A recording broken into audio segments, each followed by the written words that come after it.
Hey there and good afternoon, everyone. This is Trader Tim from eMiniMind.com. It's the 29th of July, 2019, and we're doing a Monday market analysis to kick off this week.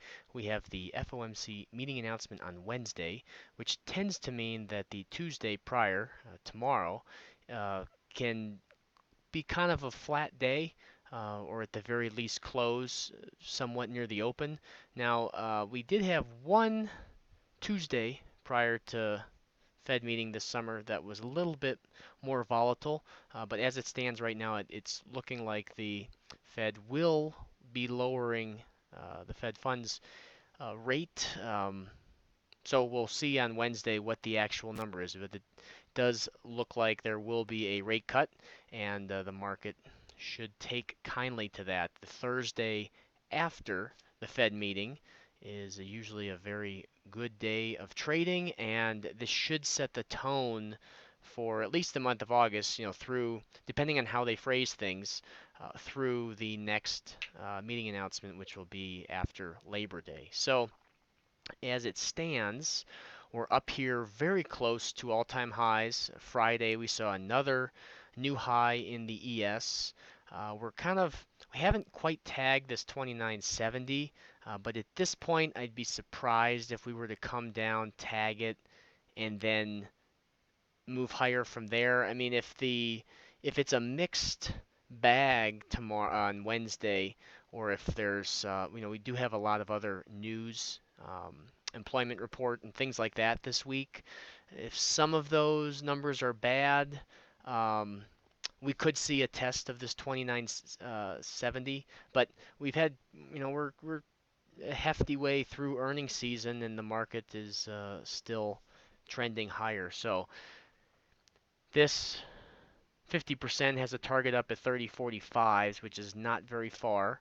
And even a 3100 on the S&P is not um, completely out of the question here if the market gets moving, especially into the fall.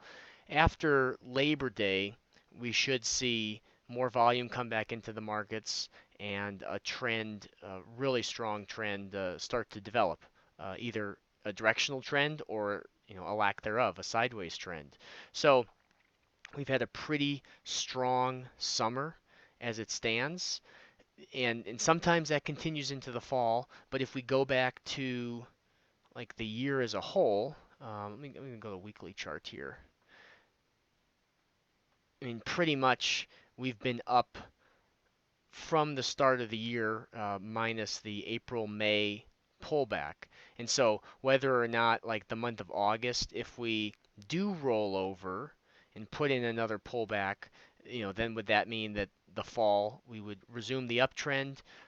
We will should have some answers to that around or just after the Labor Day holiday. But I mean, even if the market made a really big correction here in the next couple of months, we'd still have a ways to go to take back everything that we gained from the year. So a lot of indications that we have room to go higher. And so intraday, the nice thing about more volume tends to mean more bigger ranges. Lately, we've seen 15, 20 point candles, which are good. When you're using a 2 point first target on a trade, it becomes very helpful to be able to smooth out. You can be consistently placing day trades, and when you have that 2 point first target, like if you're only using two contracts, taking 2 points off on the first contract and then trailing the second one is a very helpful way to smooth out the ups and downs so that you don't end up with these, stop out, big winner, stop out, big winner. You need these, small winner, scratch to kind of get you through a bulk of trades where the market may only go 3 or 4 points, and you take a couple points out of a trade, and it's not a 10 point winner or something that might only happen once a week.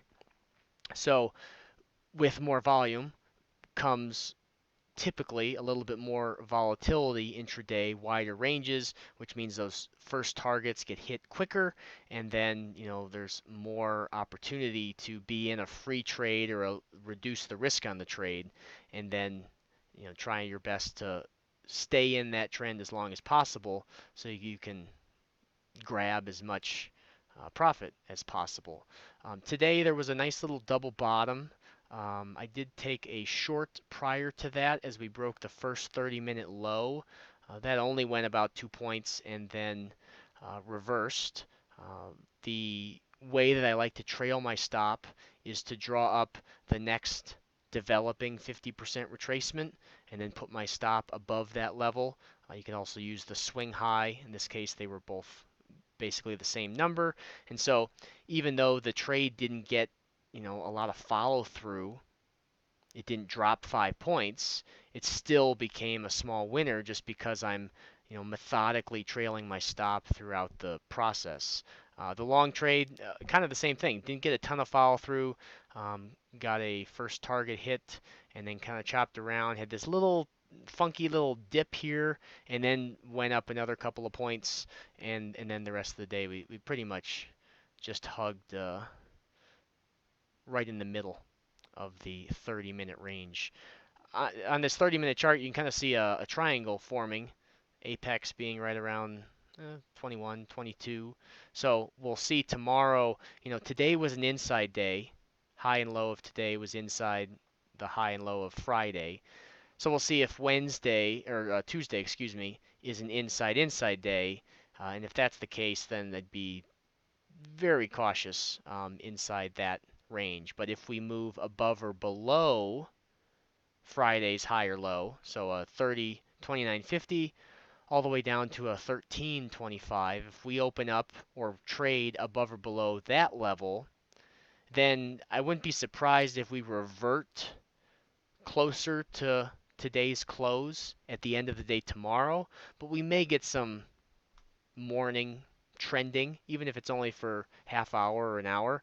We might be able to capitalize on a few trades in there. So you can tune into the morning live trading session over at eminimind.com/VIP. I wish everyone a great week of trading, and we'll talk to you soon.